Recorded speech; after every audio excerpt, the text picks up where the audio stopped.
على محمد صلى الله عليه وسلم. Makanya betul kalau ahlul hikmah itu berkata begini, liarnya kuda yang paling binal sekalipun tidak akan pernah mampu mengalahkan manusia kalau mereka sudah menjadikan hawa nafsu itu menjadi Tuhan bagi mereka.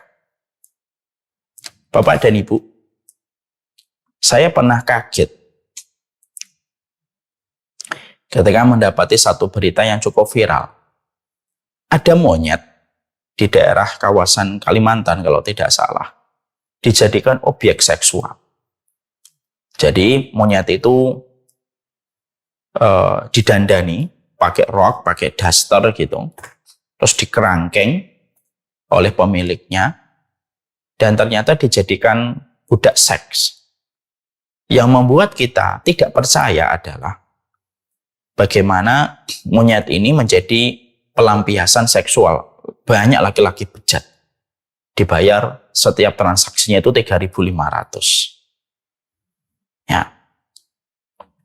Apa yang kita peroleh dari kisah itu? Sama dengan surat Al-Furqan ayat 43. Ara'aita man ittakhadha ilahahu hawa afa anta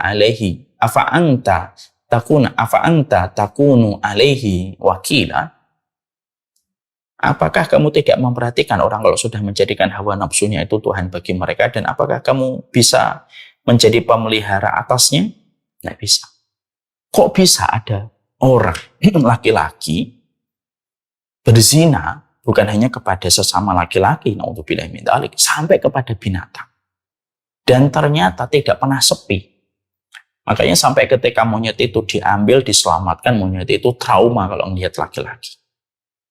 Masya Allah ya. Maka betul akhirnya kan ahlul hikmah berkata kan, kalau manusia sudah lepas kendali nafsunya, lalu dia tidak paham salah satu tugas amanah yang Allah berikan pada hidupnya itu menguasai nafsunya sebagai ujian dari Allah, maka hewan sekalipun akan kalah dibandingkan nafsunya seorang manusia kalau sudah dibiarkan menguasai dan menjarah apa yang ada di hati, pikiran, dan jiwa manusia.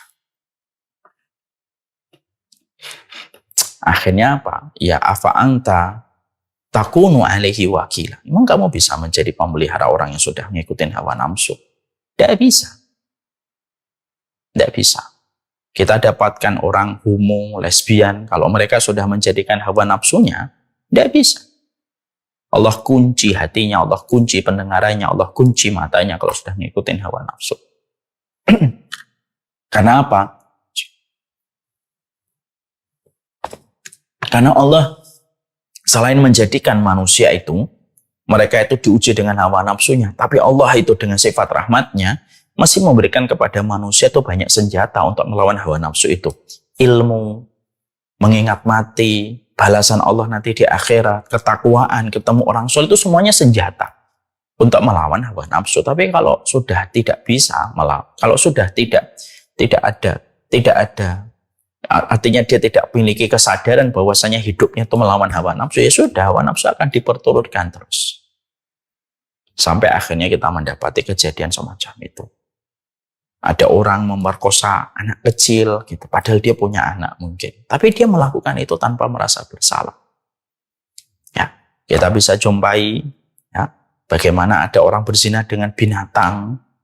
Ya, ada orang yang hobi membunuh. Ada orang yang hobi menzalimi. Itu semuanya adalah contoh-contoh manusia yang telah memperturutkan hawa nafsu. Dan itulah salah satu di antara hal yang sangat, itu merupakan sebuah musibah besar pada kehidupan manusia ketika manusia sudah dikuasai oleh hawa nafsu. Dan maaf, orang yang mengikuti hawa nafsunya dan telah dikendalikan hawa nafsunya, pelakunya sendiri pun tidak menyadari bahwasanya dia telah dikuasai oleh hawa nafsunya. Kenapa? Karena dia tidak punya piranti untuk mengenali hawa nafsu ketika sudah mengkudeta. Mari kita coba membaca di dalam surat Al-Jasiyah ayat yang ke-23. Afara'aita man ittakhadha ilahahu hawahu wa adallahu Allahu ala ilmin wa khatama ala sam'ihi wa qalbihi wa ja'ala ala basrihi ghishawatan fama yahdihi min ba'dillah afala tadhakkarun. Allah menyampaikan, pernah nggak kamu melihat orang yang terus memperturutkan hawa nafsunya dan menjadikan hawa nafsu itu Tuhan? Artinya Tuhan itu apa sih? Man ittakhadha ilahahu hawa. ilahahu. Ilah itu sesuatu yang diagungkan. Ya, menjadikan artinya betul-betul diagungkan, diperturutkan, diturutin terus-menerus hawa nafsunya.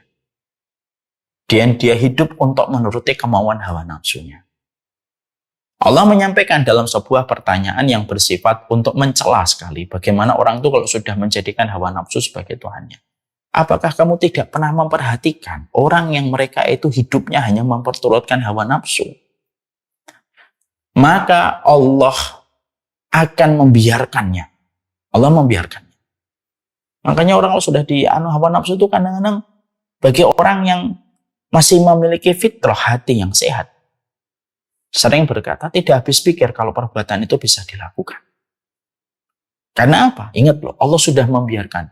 Wa adallahullahu ala ilmin. Allah membiarkannya. Lah kalau sudah dibiarkan oleh Allah, terus apa manusia itu? Bukan hanya dibiarkan. Wa khatama ala sam'ihi wa qalbihi. Allah kunci telinganya, Allah kunci itu hatinya. Kalau sudah dikunci, ditutup. Kalau dikunci, misalkan ini minuman, saya kunci nih. Ya, ada suaranya, saya kunci. Maka tidak ada bisa. Kita masukin apa-apa, nggak bisa. Dikunci. Wa khatama ala sam'ihi wa qalbihi. Wa ja'ala ala basarihi. Dan dijadikan matanya yang harusnya matanya itu melihat bagaimana kerusakan demi kerusakan itu sudah luar biasa pada hidupnya. Dijadikan dia tidak bisa melihat. Wa ja'ala ala basarihi ghishawah. Dijadikan bagaimana penglihatannya ditutup sama Allah. Ya. Fama yahdihi min ba'dillah. Barang siapa yang memberinya petunjuk sesudah Allah membiarkan sesat. Siapa yang bisa memberikan petunjuk kalau orang sudah semacam ini? Itu siapa? Artinya, ya kadang-kadang dakwah itu akan bertemu dengan orang yang memang tidak bisa untuk merespon sama sekali hidayah dakwah itu. Makanya orang yang berdakwah itu harus siap kalau mendapatkan penolakan. Karena penolakan pasti. Kenapa? Allah sudah menyampaikan. Kalau kamu ketemu orang yang sudah memperturutkan hawa nafsu ini, memang kamu bisa apa? Kata Allah. Fama yahdihi min ba'dillah. Siapa yang bisa ngasih petunjuk orang semacam itu setelah Allah? Setelah Allah membiarkan wa adallahu ala ilmin. Setelah Allah menyandikan wa khatama ala sam'ihi wa qalbihi wa ja'ala ala basarihi ghishawah. Loh, dikunci matanya, dikunci telinganya, dikunci hatinya, dijadikan penutup pada matanya. Udah nggak bisa. Makanya kalau kita maaf ya, kita lihat di Amerika, di salah satu wilayah, sampai kita mendapati makhluk hidup, mayat hidup. Orang menyebutnya zombie. Kalau saya tidak mau menyebut zombie, karena zombie itu nama pahlawan Islam. Mayat hidup gitu ya. Mereka pun sampai sudah dalam kondisi tengkorak karena narkoba. Dia nggak bisa melihat dirinya itu sudah porak-poranda. Sudah nggak bisa. Makanya dulu juga kalau kita kaitkan benang merah di Indonesia, kita pernah melihat seorang psikolog terkenal itu berkata, ada seorang perempuan, ada kondisi fenomena sosial di masyarakat. Banyak PSK itu orang tua, yang sudah tua, di atas 50 tahun, rela untuk transaksi zina dengan anak kecil untuk dibayar 3.000 sampai 6.000, 7.000 dengan anak-anak SD. Kenapa kok tidak menggunakan akalnya untuk berpikir? Karena sudah ditutup sama Allah. Jadi orang yang memperturutkan hawa nafsu itu pada satu tahapan, satu fase ketika dia terus memperturutkan, ditinggal sama Allah. Dan kalimat yang sangat menghentak kita itu di dalam surat Al-Jasiyah ayat yang ke-23 itu apa? Wa adallahullahu ala ilmin. Kami biarkan, Allah membiarkan mereka itu dengan ilmunya itu. Wa khatama ala sam'ihi wa qalbihi wa ja'ala ala basarihi ghishawah. Itu kan kalimatnya itu membuat kita ketakutan kan? Untuk kita renungkan. Allah kunci itu pendengarannya, Allah kunci hatinya.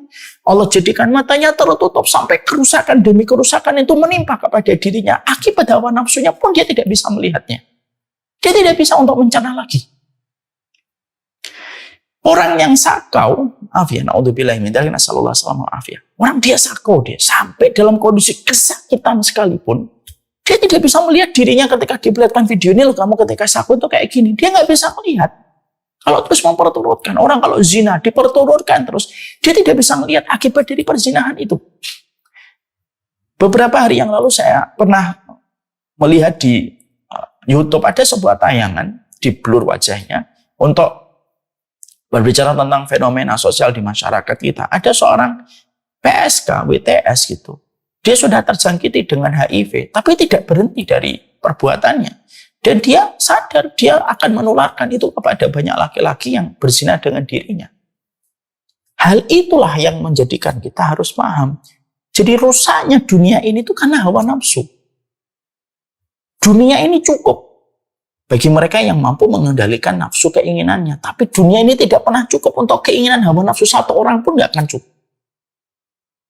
Dunia ini cukup untuk seluruh orang. 7 miliar, 8 miliar. Allah sudah jadikan settingan defaultnya bumi ini dan dunia ini sesuai dengan orang yang Allah takdirkan untuk hidup di dunia. Allah sudah setting itu dan tidak mungkin Allah salah.